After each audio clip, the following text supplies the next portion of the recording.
I've done many videos on initiation, and this is yet another one. So I'll link the playlist for those other videos to this video so you can access them easily in case you're interested in this. Initiation is a process where you're faced with a meaningful challenge that disrupts the ordinary flow of your daily life. The point of initiation is to have an insight or to illuminate an aspect of yourself or an aspect of your life, and to integrate what you learn into how you live your life going forward. This helps you to become a bigger and better person, or to recognize your unique gifts for the purpose of bringing them more fully into the world. Hi, I'm Beth Strathman. Welcome back to my channel, dedicated to your personal growth and development. Be sure to subscribe and click the bell so you're notified when I upload new videos. In this video, I'm sharing 6 benefits to look at during the last phase of the initiation cycle, known as return and reintegration. And of those two things, return and reintegration, probably the more important is integration. That is, most of us do return from an initiation cycle, but for some reason, some people may not have learned anything during their challenge, or they may have learned a lot, but they chose not to do anything differently, or they didn't acknowledge and appreciate what they got out of the cycle and didn't share it with others upon their return. So that's really the key to an entire initiation cycle, is to have participated consciously in the ordeals so that you can emerge from them with greater wisdom and insight about who you are as a person and how you've been living your life and what you want to do differently going forward.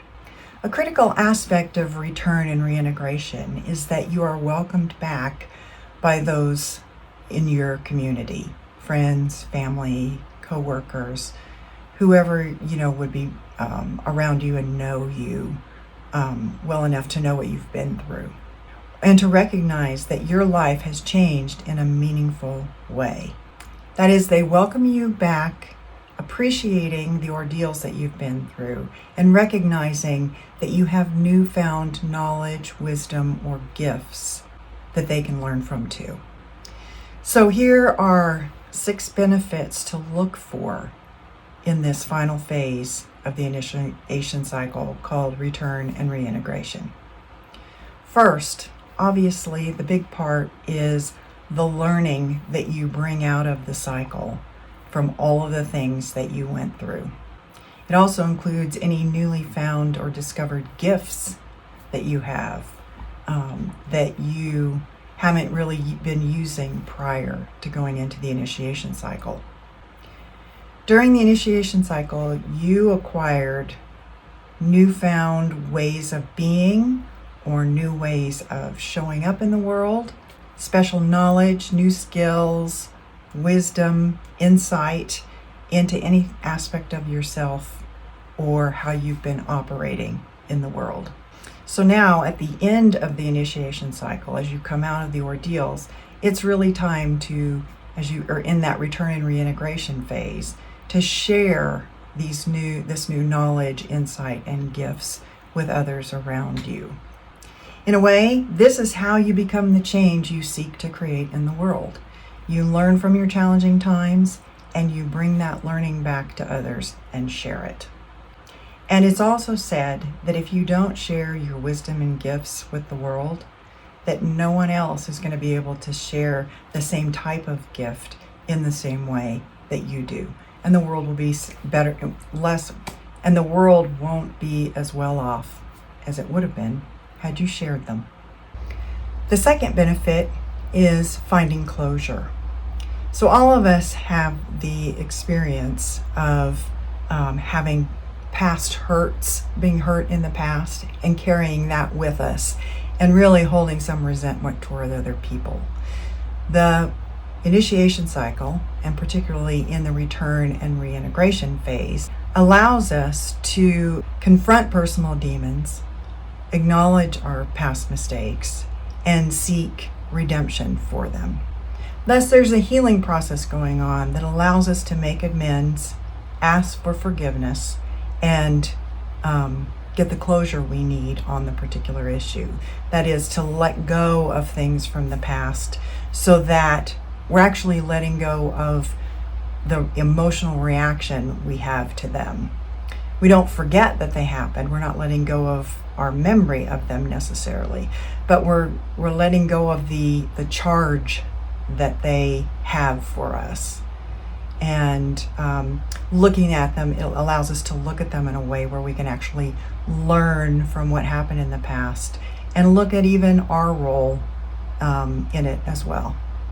The third benefit is to gain greater responsibility, or a status of being a responsible person in the community.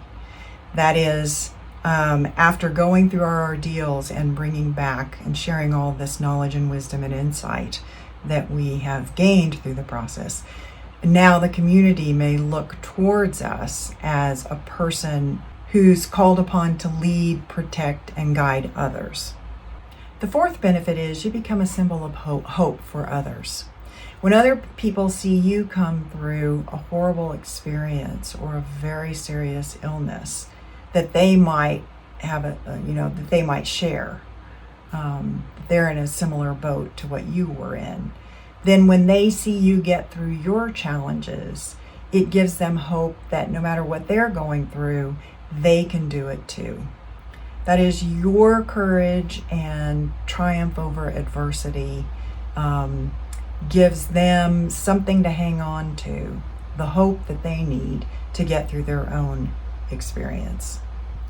The fifth benefit is gaining a deeper sense of meaning and purpose in your life. You know, the initiation process is kind of a bridge between the extraordinary challenges that you may go through and the ordinary life that you were leading before that. It also bridges you to the new version of your ordinary life after those extraordinary challenges are over. In other words, this is about weaving what you learned from the extraordinary challenges during the ordeals phase into what has now become your new normal life. So that the new fabric of your new normal life has a slightly different weave to it than what you left when you first entered the initiatory cycle. And finally, you become an inspiration to others. When you return from the ordeals portion of the initiatory cycle, your friends then will be inspired because they see what you've been through, and they'll have a new appreciation for the strength and courage that it took for you to get through whatever your initiation was. It can trigger a positive change within those around you. Now, this is not just your circle of friends. It can trigger a positive change in your family, friends, coworkers, whoever, whatever the initiatory cycle that you went through, the challenge, whatever it, however it resonates with whomever. This then in turn leads to a transformation in them because they've learned from what you've brought back from your experience. The transformation and the experience that you bring back from your initiation cycle can lead to transformation in those around you, whether it's in your personal life or in your work life or both. This can help to resolve conflicts or long-standing issues that were in that particular community of friends or coworkers. To sum up, the return and reintegration phase of the initiation cycle is really important, and it's probably the phase that is most ignored by people. You return from an unsettling situation to a new version of your settled routine day-to-day life. In this phase, you gain wisdom, you bring back new gifts and talents to share with others, and you can transform and inspire those around you because of your example going through your particular challenge. So the next time you are going through an initiatory cycle, don't forget that at the end, there's good that's going to come out of it, and don't ignore the return and reintegration phase. It is an important phase in the cycle that helps you to not only reintegrate the new information into your own self personally, but it's there to help you reintegrate the new knowledge, wisdom, or talent that you bring back into your community. Thanks for watching.